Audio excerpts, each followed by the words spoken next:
Então, nós continuamos o programa aqui da Moët Chandon, na região de Champagne, na França. E hoje o programa você está vendo que tem essa conotação especial, né? Nós estamos conhecendo um pouco da história desse lugar e principalmente do processo super cuidadoso da fabricação do champanhe favorito dos brasileiros. Gente, só para vocês terem uma ideia, essa é a maior cave da região. Eles têm 25% da produção e ainda não é suficiente para dar conta do que eles precisam para distribuir aí mundo afora. Realmente é fascinante quando você entra e vê todas aquelas garrafas com tantos anos de maturação. Nossa, é realmente valioso aprender sobre isso. Eu que sou principiante no assunto, fiquei encantada e agora é a hora de você acompanhar essa matéria muito especial. Nós gravamos com muito carinho, tá? Pensando em você que gosta do assunto e que vai ficar fascinado por esse contexto.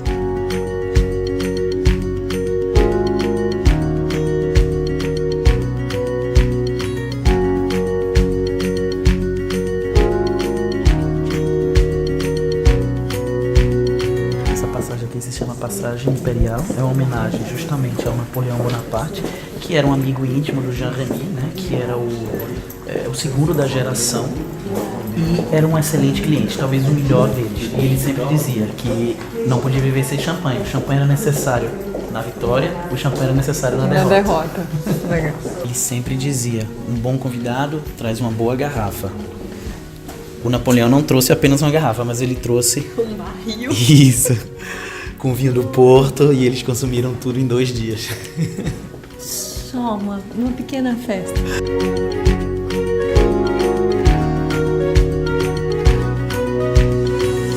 O que a gente está vendo ali, em frente às garrafas, gente, ela é um código, vamos dizer assim, em relação a essa cave que a gente está, certo? A primeira linha são informações para os enólogos para saber o ano da safra, se são uvas do tipo milésimas, para poder fazer os melhores vinhos, etc. A segunda linha é o endereço IO, cave número 30, como vocês podem ver ali na parede. E embaixo a quantidade de garrafas, 10.432, só aqui. A garrafa mais antiga que eles têm guardada aqui é de 1869.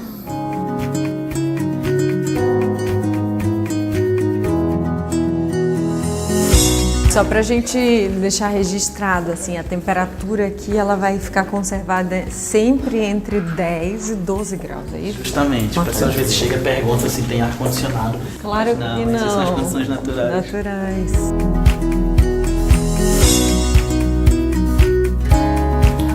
20.098 garrafas só aqui nessa cave.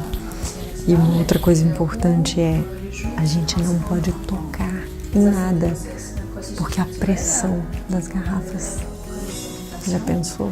Eu tô falando baixo porque ela tá no meio da explicação. A produção de vinhos, depois que eles deixam o vinho descansar, é o chamado vin tranquille, dá para entender talvez em português, é o vinho tranquilo.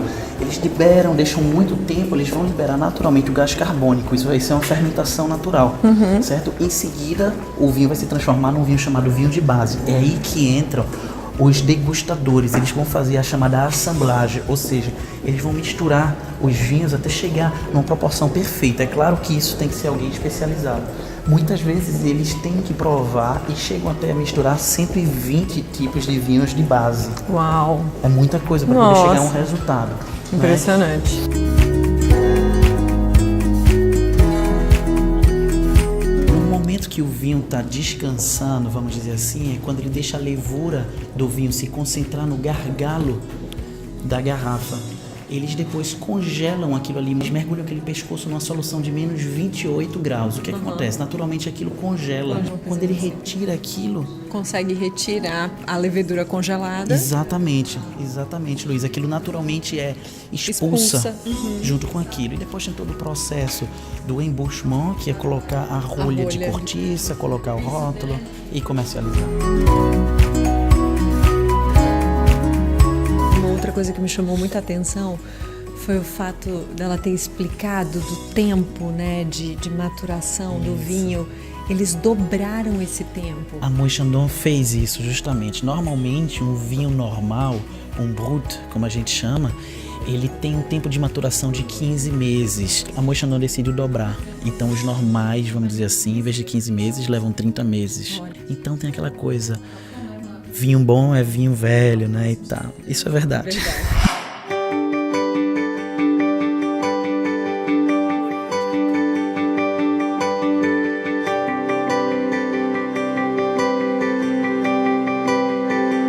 Chegamos agora ao final da visita e é fascinante ir aprendendo e conhecendo a história de um champanhe que nós somos apaixonados no Brasil, mas que aqui a gente consegue entrar num contexto e numa atmosfera muito diferente. Nossa, Luísa, muito diferente. A gente sente e entende por que a gente bebe uma bebida tão sofisticada que é o champanhe. Por exemplo, esse que você está tomando agora, a gente pode dividir em 3 etapas. A primeira é essa que você acabou de fazer, que é você visualizar.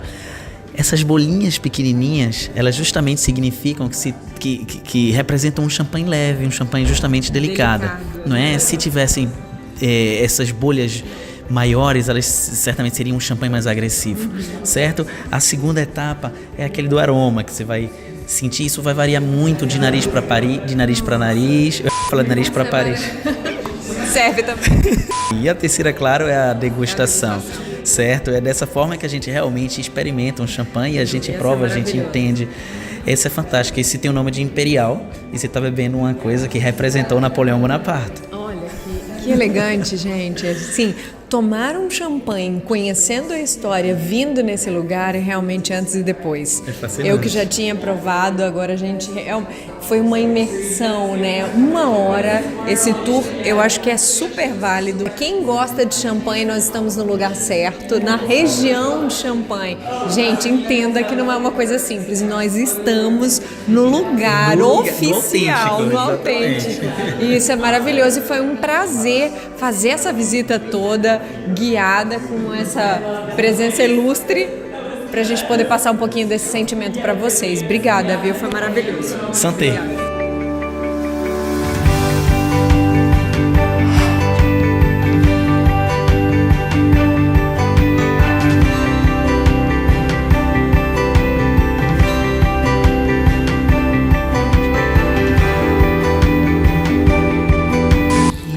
Tem que sair andando porque vem um outro grupo atrás, né? E eles ficam querendo entender o que a gente tá fazendo. Essa aqui que vai na bala da Luísa e do Márcio. Sabe uma coisa que eu vou encontrar aqui? Um negócio de fechar champanhe, né? Uhum. Talvez no Multicoisas tenha também. Eu te mato agora.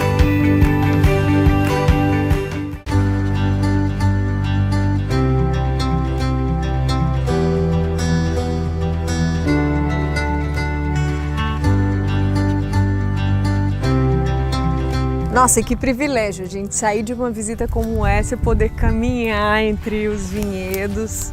É especial, né? Gente, é fantástico isso, Luísa. A gente sair da cidade e vir para o campo, uma autêntica cidade do interior da França, que é Épernay, que não é a capital da região de Champagne, mas a gente diz que é a capital do champanhe. Isso é muito bacana. A gente está aqui no meio dos vinhedos, é daqui que saem as colheitas para fazer a produção dos vinhos do próximo ano.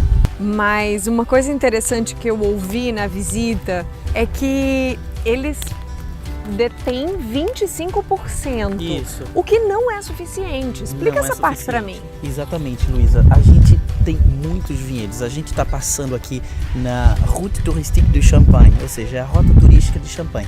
Isso aqui é apenas um pequeno vinhedo de toda essa região. A Moët Chandon, que a gente acabou de visitar, ela detém 25% de toda a região.